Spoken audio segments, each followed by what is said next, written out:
Hi friends, welcome back to our channel. இப்போ பிகினர்ஸ்க்காக ஒரு சின்ன டிப்ஸ் பார்க்க போகிறோம். டிப்ஸு சின்னதாக இருந்தாலும் பிகினர்ஸ்க்கு ரொம்ப யூஸ்ஃபுல்லாக இருக்கும். புதுசாக தைய கற்றுக்கிறவங்க, புதுசாக மிஷின் வாங்கியிருக்கிறவங்களுக்கெல்லாம் இந்த பிரச்சனை வரும். இதை எப்படி சரி பண்ணுறதுன்னு தெரியாமல் மிஷினை சர்வீஸ்க்கு கொடுக்கணும், மிஷினுக்கு ஏதாவது பிரச்சனை வந்துருச்சு போலிருக்கு, அந்த மாதிரிலாம் பயப்படுவாங்க. இதை பார்த்தீங்கன்னா உங்களுக்கு கிளியராக புரியும். இப்போ நம்ம தையல் போட்டாச்சு. இப்போ பேக் சைடு திருப்பி பார்த்தோம்னா தையலில் லூப்பாக இருக்கும். தையல் சரியாக விழுந்திருக்காது, ஒரு மாதிரி லூப்பாக முடிச்சா விழுந்தா மாதிரி இருக்கும். இது எப்படி சிம்பிளான மெத்தடில் சரி பண்ணுறதுன்னு பார்க்கலாம். நம்ம நல்லா ஸ்டிச் பண்ணிகிட்டு இருப்போம், டக்குன்னு பார்த்தோம்னா ஒரு சில தையல் பின்னாடி இந்த மாதிரி லூப்பாக வந்துடும். பேக் சைடில் பிரச்சனை இருந்துச்சுன்னா மேலே உள்ள அந்த டென்ஷனில் தான் பிரச்சனை இருக்குது. இதே நமக்கு மேலே உள்ள தையல் சிக்காக வந்துச்சுன்னா அது கீழே உள்ள பாபினில் நமக்கு பிரச்சனை இருக்கும்.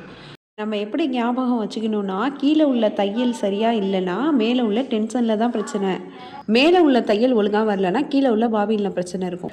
இப்போ நமக்கு கீழே உள்ள தையல் சரியாக வரல, அதனால் மேலே உள்ள டென்ஷனை தான் நம்ம பார்க்கணும். பார்த்தா நமக்கு த்ரெட்டு வெளியில் வந்திருக்கும். இந்த ஸ்ப்ரிங்கு மாதிரி இருக்கும்ல, அதை தாண்டி நமக்கு த்ரெட்டு வெளியில் வந்திருக்கும். அதனால தான் நமக்கு த்ரெட்டு லூஸ் ஆகி அந்த இடத்திட்ட லூப்பாக வந்திருக்கு. இப்போ அந்த த்ரெட்டை கரெக்டாக அந்த ஸ்ப்ரிங்கு வழியாக வர மாதிரி நம்ம சரி பண்ணி விட்டுக்கலாம்.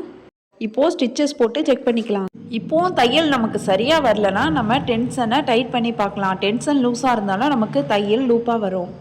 ஏன்னா நமக்கு கீழ்ப்பக்கம் உள்ள தையல் லூப்பாக இருக்கிறதுனால பிரச்சனை டென்ஷனில் மட்டும்தான் இருக்கும். இப்போ பார்த்தோம்னா பக்கத்தில் உள்ள தையல் நல்லா வந்திருக்கு. அப்போது அந்த நூல் வெளியில் வந்ததுனால தான் நமக்கு தையல் லூப்பாக வந்திருக்கு.